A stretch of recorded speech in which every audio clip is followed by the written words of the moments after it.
এবার আর একটা ছোট্ট ব্যাখ্যা আপনাদেরকে দেই। এই রমাদান মাস আমাদের সামনে আসতেছে। আপনাকে একটা জিনিস বুঝতে হবে, শুধু রোজা রাখলে ফরজ রোজা, ফরজ নামাজ, ফরজ যাকাত, ফরজ হজ, এভাবে যদি আপনি ফরজ নামাজ পড়েন, ফরজ রোজা রাখেন, ফরজ হজ করেন, ফরজ যাকাত দেন, এগুলির মাধ্যমে আপনার জীবনের কোনো দিন কবিরা গুনাহ মাফ হবে না, এটা মনে রাখবেন। কি হবে না? কবিরা গুনাহ মাফ হবে না। কবিরা গুনাহ কি?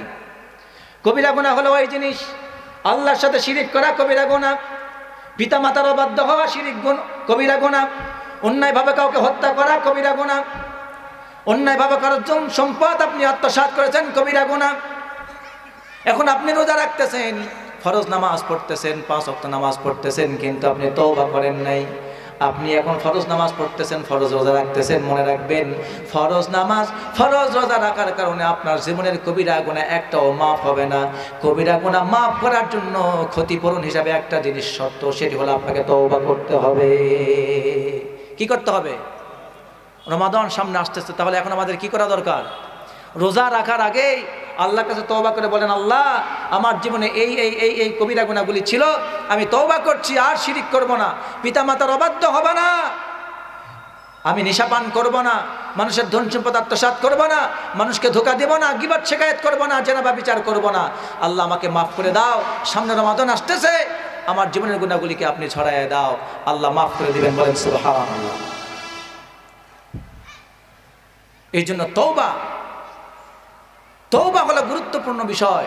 যে তওবা যে ব্যক্তি করলো না, শুধু রোজা রাখলো, ফরজ নামাজ পড়লো, মনে রাখবেন এগুলির মাধ্যমে হক আদায় হবে, ওই দায়িত্ব পালন হবে, কিন্তু আপনার কবিরা গুনাহ মাফ হবে না।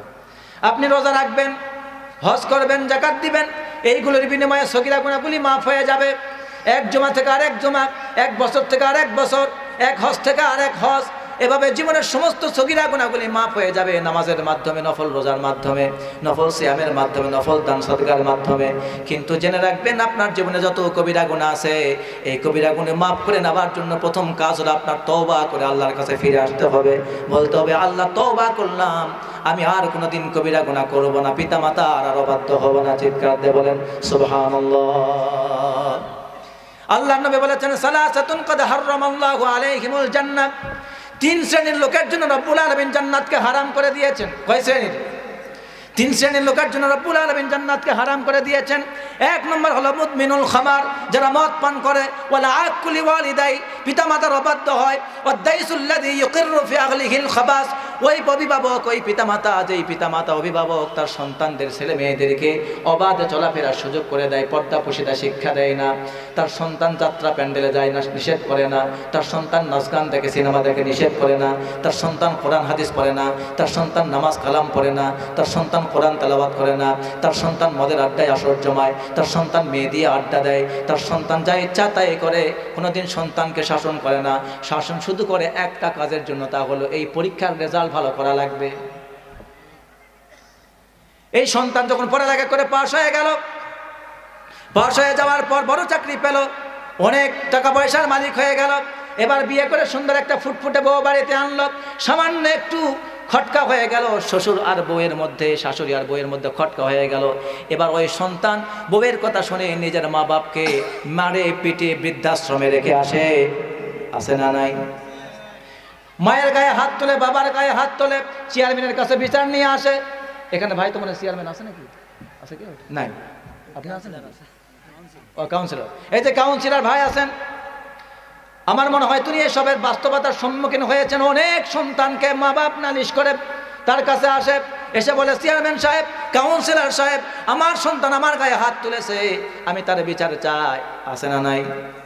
সন্তান এসে তার কাছে, মা এসে বিচার দিল, বাবা এসে বিচার দিল, সন্তান গায়ে হাত তুলেছে। কারণটা কি? কারণটা আমি পরে বলতেছি। এবার যখন কাউন্সিলর সাহেব যখন বিচার শুরু করে দিল, এবার বলল, সন্তানকে ধরো, হাত পা বাঁধো, এবার একটু ছাদে টাঙাও, একটু হালকা করে কয়েকটা বাড়ি দেই। সঙ্গে সঙ্গে দেখবেন যেই বাবা বিচার নিয়ে এসেছিল, যেই মা বিচার নিয়ে এসেছিল, ওই মা আর বাবা বলে, কাউন্সিলর সাহেব, বিচার নিয়ে আসছিলাম কিন্তু মারতে বলি নাই। যখন সন্তানকে গাছে বাঁধছে, ছাদে যখন বাঁধছে, ওই মা বাবা যে বিচারে দিয়েছে, যেই সন্তান মায়ের গায়ে হাত তুলেছে, বাবার গায়ে হাত তুলেছে, ওই মা বাবা এই চোখের সামনে সন্তানকে মারাটা দেখতে পারে না, সইতে পারে না। কারণ কারণটা কি? আপনি তো তার প্রতি এত দয়া করলেন, সে আপনার প্রতি করে না কেন? কেন করে না?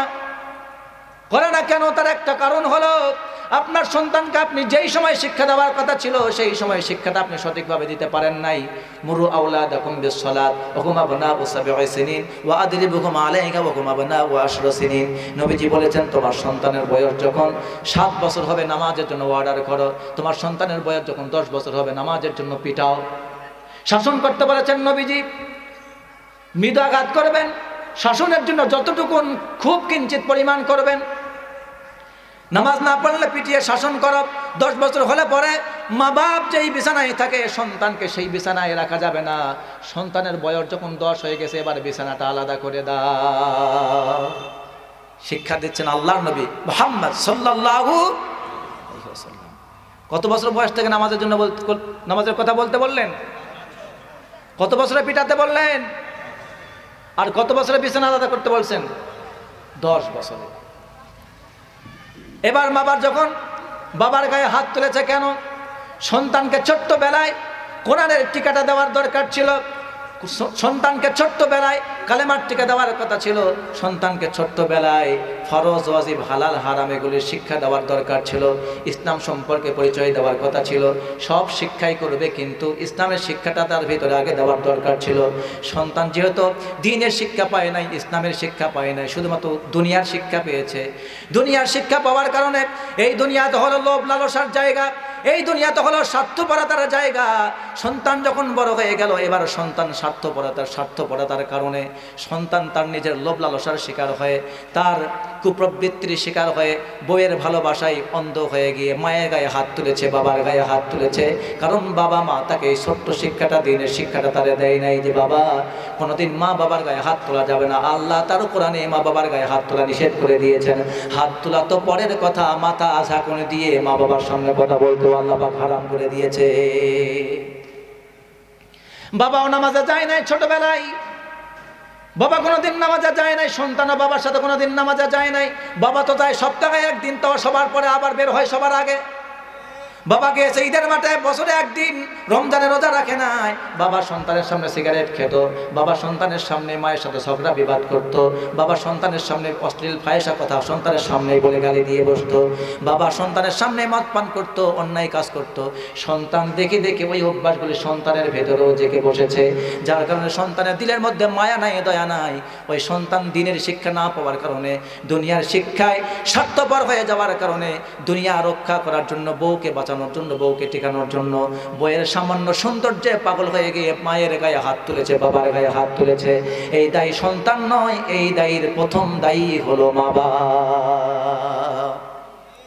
সত্য না মিথ্যা? তার মানে আবার এটা আবার বুঝবেন না যে তার মানে বোধহয় মা বাপ শিক্ষা দেয়নি, তার মানে হুজুর বলে গেল সুযোগ পেলে মা বাপকে মারা যাবে, এরকম যাবে নাকি? না, নবীজি বলেছেন তোমার মা বাপ যদি তোমার উপর জুলুমও করে, খবরদার তুমি তার উপরে জুলুম করতে পারবে না। সে জুলুম করলে তার বিচার করবে আল্লাহ। তুমি হাসরের ময়দানে পার পেয়ে যাবে, নাজাত পেয়ে যাবে, জান্নাতে যাবে। চিৎকার দিয়ে বলেন সুবহানাল্লাহ। আমার প্রিয় ভাইয়েরা, সামনে রমাদান আসতেছে, আমাদেরকে এই জন্য তওবা করে নিতে হবে। যারা মা বাবার অবাধ্য সন্তান এখন আসি, মা বাবার অবাধ্য হবে না, বলেন ইনশাআল্লাহ। মা বাবার খেদমত করবেন, মা বাবার কৃতজ্ঞতা আদায় করবেন। একটু চিন্তা করে দেখুন, আপনার মা বাপ, কলিজার টুকরা সন্তান, আমার ছাত্র ভাইয়েরা, কত কষ্ট আপনার জন্য আপনার মা বাপ করেছে, আপনি কি চিন্তা করে দেখেছেন নাকি? এই যে সামনে আপনার এসএসসি পরীক্ষা, আপনার চাইতে বাবার পেরেশান বেশি, আপনার চাইতে মায়ের পেরেশান বেশি। আপনি যে এত বছর লেখাপড়া করলেন, আপনার প্রাইভেটের টাকা, আপনার টিউশনির টাকা, প্রাইভেটের টাকা, আপনার অসুস্থ হলে চিকিৎসার টাকা, আপনার সব টাকা পয়সা তারা বহন করতেছে আপনার জীবনের সুখের জন্য। শুধুমাত্র একটি মাত্র কারণ, আপনি বড় হবেন, যোগ্য নাগরিক হবেন, আর পরবর্তীতে মা বাবার খেদমত করবেন। মা বাবা যখন বুড়ো হয়ে যাবে, মা বাবাকে একটু দেখভাল করবেন। এই জন্য আপনাকে অনুরোধ করব, মা বাবার ছোট্টবেলায় আপনার প্রতি যে অনুদানগুলো রেখেছেন সেই কথা স্মরণ করে হলেও মা বাবার সাথে খারাপ ব্যবহার করা যাবে না, মা বাবার সঙ্গে ভালো ব্যবহার করবো, বলেন ইনশাআল্লাহ। এবার আসুন মূল কথায়। আল্লাহর নবী বললেন, ঈমানের সাথে, ইহতিসাবের সাথে যে ব্যক্তি রোজা পালন করবে, তারাবির নামাজ আদায় করবে, এরপর লাইলাতুল কদর উদযাপন করবে, আল্লাহ পাক তার জীবনের সব গুনাহ, এবার সব গুনাহ মানে কোন গুনাহ? কবিরা গুনাহ? কথা বলেন, কোন গুনাহ? কি গুনাহ বলেন তো? সগীরা গুনাহ। কি গুনাহ? এখন কবিরা গুনাহগুলো যদি মাফ করে নিতে চাই কি করতে হবে? জোর বলেন, কি করতে হবে? তওবা করতে হবে। আমার প্রিয় ভাইয়েরা, এবার আসুন তার পরের কথায়। আল্লাহ পাক আপনাকে আমাকে মাফ করে দেওয়ার জন্য আল্লাহর পক্ষ থেকে একটা প্রস্তুতি নিয়েছেন। আল্লাহ আপনাকে আমাকে কতটুকুন ভালোবাসে আর আমি আল্লাহকে কতটুকুন ভালোবাসি, জাহান্নাম থেকে বাঁচার জন্য আমরা কতটুকুন প্রস্তুতি নিয়েছি। এবার কথাটা একটু মনোযোগ দিয়ে শুনবেন, আল্লাহর প্রস্তুতিটা কী রকম প্রস্তুতি শোনেন। রমাদান মাস এসেছে, কোরআন নাজিলের মাস রমাদান মাস। আল্লাহ রাব্বুল আলামিন তার ফেরেশতাদেরকে ঘোষণা করছেন এবং রাসূলুল্লাহ সাল্লাল্লাহু আলাইহি ওয়াসাল্লাম হাদিস শরীফের মধ্যে বলেছেন, তিনি বলেছেন, ইযা কানা আউয়ালু লাইলাতিন মিন শাহরি রমাদান সুফিদাতিশ শায়াতিন ওয়া মারাদাতুল জিন্নি ওয়া গুললিকাত আবওয়াবুন নার ফালাম ইউগলাক মিনহা বাবুন ওয়া ফুতিহাত আবওয়াবুল জান্নাহ ফালাম ইফতাহ মিনহা বাবুন। আল্লাহর নবী সাল্লাল্লাহু আলাইহি ওয়াসাল্লাম ঘোষণা করছেন, রমাদান মাস যখন চলে আসে, প্রথম রাত যখন শুরু হয়ে যায়, আল্লাহ রাব্বুল আলামিন সমস্ত শয়তানগুলিকে জিনজির দিয়ে বন্দী করে ফেলেন। ফেরেশতাদেরকে জিজ্ঞেস করেন, ও ফেরেশতারা এটা কি মাস? বলে রমাদান মাস। রমাদান মাস, তাহলে সমস্ত শয়তানগুলিকে বন্দী করে ফেলো। আল্লাহ পাক আবার জিজ্ঞেস করেন, ও ফেরেশতারা এটা কি মাস? ফেরেশতারা বলে এটা হলো রমাদান মাস। আল্লাহ বলেন, জাহান্নামের সব দরজাগুলি বন্ধ করে দাও। সুবহানাল্লাহ বলতে পারলেন না মুসলমান? আল্লাহর প্রস্তুতি শোনাচ্ছে আপনাকে। এবার আপনি কতটুকু প্রস্তুতি নিয়েছেন পরে আমি বলতেছি। আল্লাহ ফেরেশতাদেরকে বলতেছে, ও ফেরেশতারা এটা কি মাস? ফেরেশতারা বলছে রমাদান মাস। আল্লাহ বলছেন, জান্নাতের সব দরজাগুলি খুলে দাও। সুবহানাল্লাহ। রমাদান শেষ না হওয়া পর্যন্ত আর বন্ধ করো না। আল্লাহ রাব্বুল আলামিন আবার বলতেছেন, ও ফেরেশতারা এটা কি মাস? আল্লাহর ফেরেশতারা বলতেছে এটা রমাদান মাস। আল্লাহ বলছেন, আমার ফেরেশতারা দুনিয়াবাসীকে ঘোষণা করে দাও, ওয়ায়ুনাদি মুনাদিন ইয়া বাগিয়াল খায়রি আকবিল ওয়া ইয়ানাদি মুনাদিন ইয়া বাগিয়াল খায়রি আকবিল ওয়া ইয়া বাগিয়াশ শাররি আকসির। আল্লাহ বলেন, ও ফেরেশতারা ঘোষণা করে দাও, ও সীমা লঙ্ঘনকারীরা, তোমরা যারা আছো এখনো সীমা লঙ্ঘন করছো, আর সীমা লঙ্ঘন করো না। ও পাপিষ্ঠরা, তোমরা যারা পাপ করছো আর পাপ করো না। তোমরা পাপ বন্ধ করে দাও, পাপের কাজ বন্ধ করে দাও, সীমা লঙ্ঘন বন্ধ করে দাও। আর তোমরা যারা কল্যাণকামী, নেকি যারা করতেছো, কল্যাণ কাজ করতেছো, তোমরা নেকির কাজ আরো বেশি বেশি করে বাড়াও।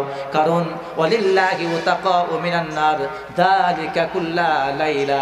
নবীজি বলেন, প্রত্যেক রাতেই রব্বুল আলামিন রমাদানের প্রত্যেক রাতে অসংখ্য জাহান্নামীকে মুক্ত করে দিয়ে জান্নাত দিয়ে দেন। সুবহানাল্লাহ।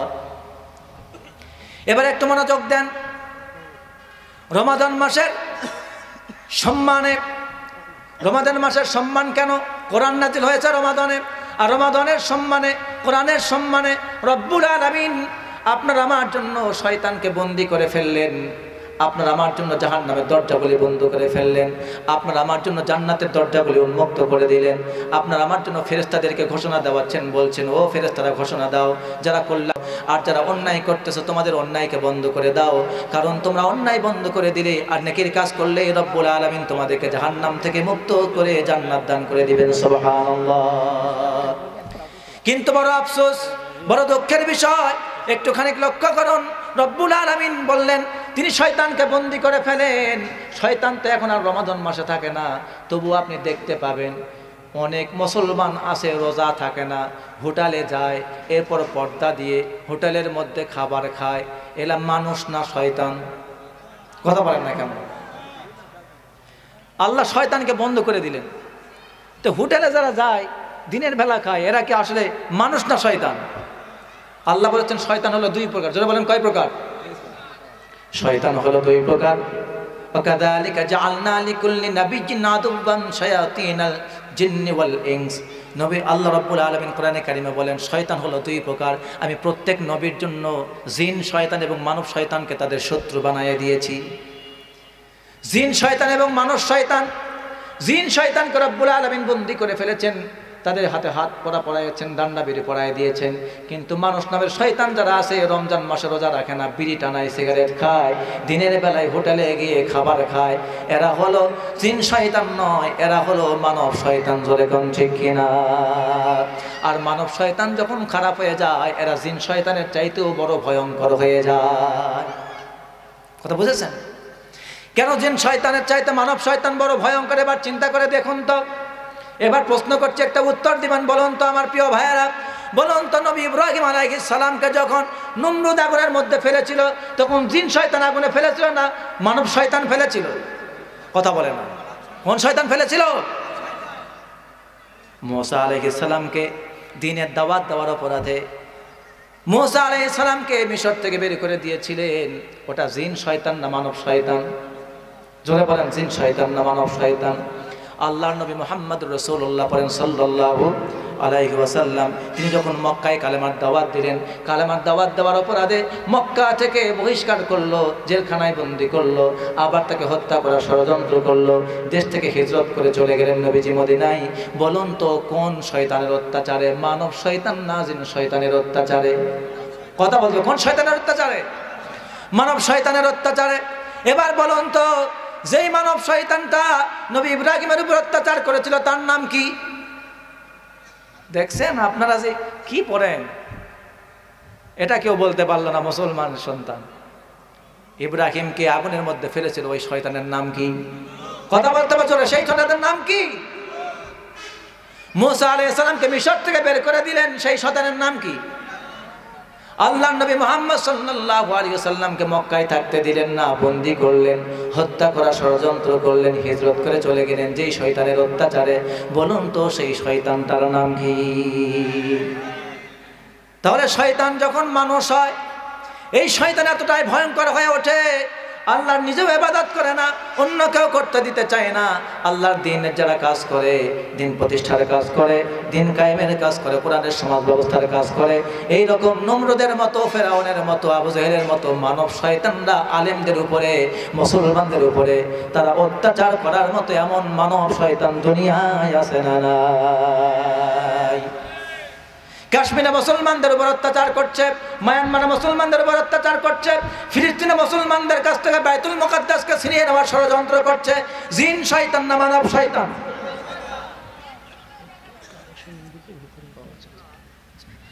মানব শয়তান।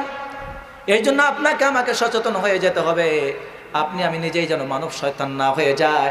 আমার প্রিয় ভাইয়েরা, রমাদান মাস আসতেছে, পবিত্রতা রক্ষা করার দরকার আছে না নাই? যারা দিনের বেলা হোটেল খুলে খাওয়া দাওয়া করে, এরা হলো মানব শয়তান। জোরে বলেন, কি শয়তান? রমজানের পবিত্রতা রক্ষা করা আমাদের প্রত্যেকের দায়িত্ব। রমজানের ওই পবিত্রতা করি সংরক্ষণ, আসুন করি সংরক্ষণ। রমজানের ওই পবিত্রতা করি সংরক্ষণ, আসুন করি সংরক্ষণ। আল্লাহর হুকুম পালন করা বড়ই প্রয়োজন, আসুন বড়ই প্রয়োজন। রমজানের ওই পবিত্রতা করি সংরক্ষণ, আসুন করি সংরক্ষণ। দিনের বেলায় খাওয়া দাওয়া, হোটেল খোলা বেপরোয়া, দিনের বেলায় খাওয়া দাওয়া, হোটেল খোলা বেপরোয়া। ইমানদার তো করে না ভাই, ইমানদার তো করে না ভাই এমন আচরণ। রমজানের ওই পবিত্রতা করি সংরক্ষণ, আসুন করি সংরক্ষণ। আল্লাহর হুকুম পালন করা বড়ই প্রয়োজন, আসুন বড়ই প্রয়োজন। ঠিক কিনা বলেন? নগ্ন অশ্লীল ছায়া ছবি, হিন্দি ভিসিআর ছবি, নগ্ন অশ্লীল ছায়া ছবি, ন্যাংটা ভিসিআর ছবি। বন্ধ করো রুচিবিহীন, বন্ধ করো রুচিবিহীন এমন আয়োজন। রমজানের ওই পবিত্রতা করি সংরক্ষণ, আসুন করি সংরক্ষণ। এই রমজান মাস আসতেছে সামনে, আমরা জানি না বন্ধ হবে কিনা জানি না, কিন্তু আলেম হিসাবে দায়িত্ব হলো এই রমাদান মাস আসতেছে, সমস্ত অশ্লীলতা, সিনেমার ছড়াছড়ি, নাটক, গান এগুলি বন্ধ করে দেওয়া রাষ্ট্রীয়ভাবে দায়িত্ব। জোরে কম ঠিক কিনা? আওয়াজ তুলে বলেন ঠিক না বে ঠিক? প্রিয় ভাইয়েরা, এবার আসুন আল্লাহ তাআলার প্রস্তুতি নিয়ে কথা বলতেছিলাম। কার প্রস্তুতি নিয়ে? আল্লাহ তাআলার প্রস্তুতি। তিনি আল্লাহ রাব্বুল আলামিন আমাদেরকে গুনাহ মাফ করে দেওয়ার জন্য কি করে দিয়েছেন বলেন তো? একটা করে জাহান্নামের দরজা শয়তানকে, আওয়াজ বলেন, শয়তানকে কি করে দিয়েছেন? জান্নাতের দরজা কি করে দিয়েছেন? আর প্রত্যেক রাতেই রব্বুল আলামিন তার বান্দাদেরকে মাফ করে দিচ্ছেন। বলেন সুবহানাল্লাহ।